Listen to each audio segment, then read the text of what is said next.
हरिओम हरे कृष्ण। किसी भवन की यदि नींव कमजोर हो जाए तो फिर वह कमजोर रहता है। ठीक इसी प्रकार उस अवस्था में जब आप किशोर होते हैं, जवान हो रहे होते हैं, उस समय की गई लापरवाही, की गई गलतियां, उस समय किया गया ब्रह्मचर्य खंडन, उस समय की गलत आदतें पूरी जिंदगी आपका पीछा नहीं छोड़ती हैं। और उस समय यदि आपको ब्रह्मचर्य की शिक्षा मिल गई और आपने स्वास्थ्य की तरफ ध्यान दिया तो आपका गृहस्थ आश्रम भी बहुत अच्छे से चलता है, जीवन अच्छे से चलता है। लेकिन जो गलतियां हो गई सो हो गई, अब उनको पकड़ करके थोड़े ही रखेंगे। जो क्षति हो गई उसकी पूर्ति भी करनी है। उस विषय पर हम बार बार पहले भी कुछ वीडियो लेकर आ चुके हैं, लेकिन हमारा प्रयास यह भी रहता है कि और ज्यादा आसान चीजें, वो चीजें जो कि आम आदमी के लिए अफोर्डेबल हों, आप लोगों को बता सकें।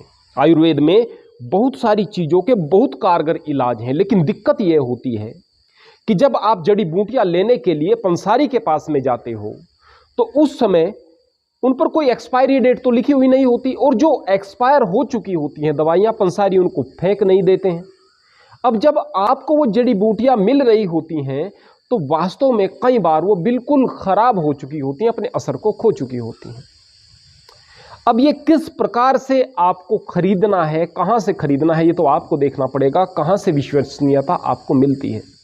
लेकिन मैं यहां पर आपको 5 चीजें बताने जा रहा हूं। इनका यदि आप चूर्ण बना लेंगे, इस चूर्ण का सेवन दिन में 2 बार दूध के साथ में करेंगे, यकीन मानिए आश्चर्यजनक शक्ति आप अपने शरीर में पाएंगे। शक्ति का मतलब ऐसा नहीं कि आप 10 किलो वजन उठा रहे हैं तो 20 किलो उठाएंगे, 20 किलो उठा रहे हैं तो 30 किलो उठाएंगे। अरे नहीं, आप 50 किलो भी उठाएंगे, 60 किलो भी उठाएंगे, 100 किलो भी उठाएंगे, उसमें दिक्कत की बात नहीं है।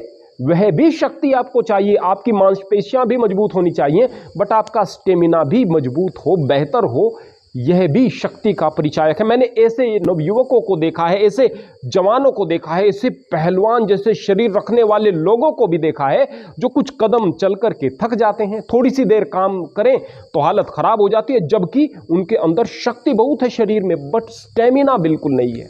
अब इस स्टेमिना को कैसे प्राप्त करेंगे? जो हम दवाई आपको बताने जा रहे हैं ये आपके पूरे शरीर के तंत्र पर काम करती है, उस अवस्था में भी जब आपने बहुत सारी गलत आदतों से अपने शरीर को खराब कर लिया हो। कई बार आदमी का एक्सीडेंट हो जाता है, या फिर बहुत ज़्यादा एलोपैथी दवाइयों के सेवन से या लंबी बीमारी से भी कमजोरी आ जाती है। खैर, सीधे सीधे हम आपको दवाई बताते हैं। आपको अश्वगंधा लेनी है, अश्वगंधा नागौरी मिल जाए तो ज़्यादा बेहतर। सतावर लेनी है, विधारा लेनी है, मुलेठी लेनी है और विदारी कंद लेना है। ये 5 चीजें ले लेनी है। अश्वगंधा नागौरी, सतावर, विधारा, मुलेठी और विदारी कंद, ये 5 चीजें आपने ले ली। इनको थोड़ा सा सुखाइएगा, सुखाकर इनको हल्का सा कूट लीजिएगा और फिर अच्छे प्रकार से ग्राइंडर में इनका चूर्ण बना लीजिएगा। अब यह चूर्ण आपका तैयार है। सुबह और शाम आप इसको दूध के साथ में सेवन करें, यकीन मानिए आपके शरीर में अत्यधिक बल आएगा। लेकिन महत्वपूर्ण क्या है कि ये चीजें बहुत पुरानी आपको न मिलें। जिस प्रकार से विधारा के बारे में कहा जाता है कि यह बूढ़ों की लकड़ी हुआ करती है, बूढ़ों की लाठी होती है, बुढ़ापे की लाठी होती है, बूढ़ा व्यक्ति पुनः जवान होने लगता है, युवा है तो उसकी जोश में वृद्धि होती है, शक्ति में वृद्धि होती है। सतावर भी यही काम करता है। मुलेठी अनेक प्रकार के विकार शरीर से दूर करती है। विदारी कंद, अश्वगंधा बहुत सुंदर दवाइयां हैं, लेकिन ये लकड़ी जैसी दिखने वाली दवाइयां आपको किस प्रकार से पता चलेगा कि बहुत ज्यादा असरकारक हैं या अपने असर को खो चुकी हैं?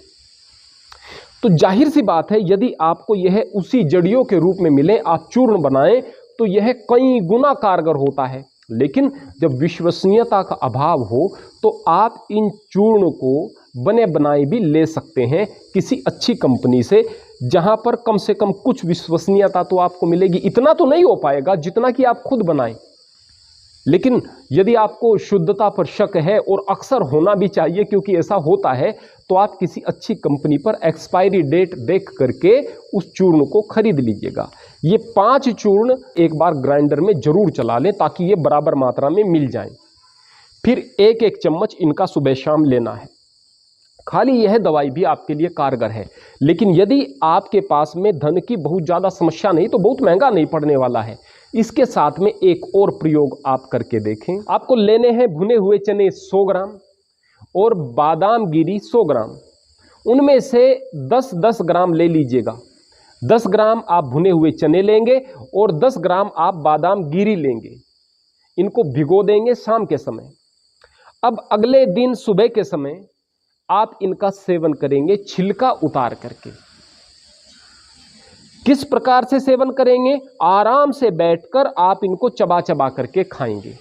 जिस समय आप भोजन करने वाले हों उससे 10 मिनट पहले या भोजन के 10-15 मिनट बाद आप इन्हें चबा चबा करके अच्छी प्रकार से खाएं।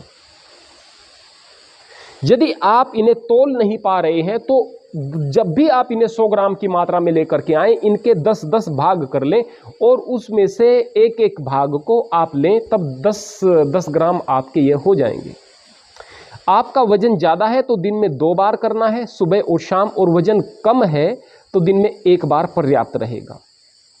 उम्र आपकी ज़्यादा हो चुकी है, 45 साल 50 साल पार कर लिए हैं, तो फिर इनके साथ एक और चीज़ मिलानी पड़ेगी। लहसुन की कलियां लेनी है, 15 कलियां।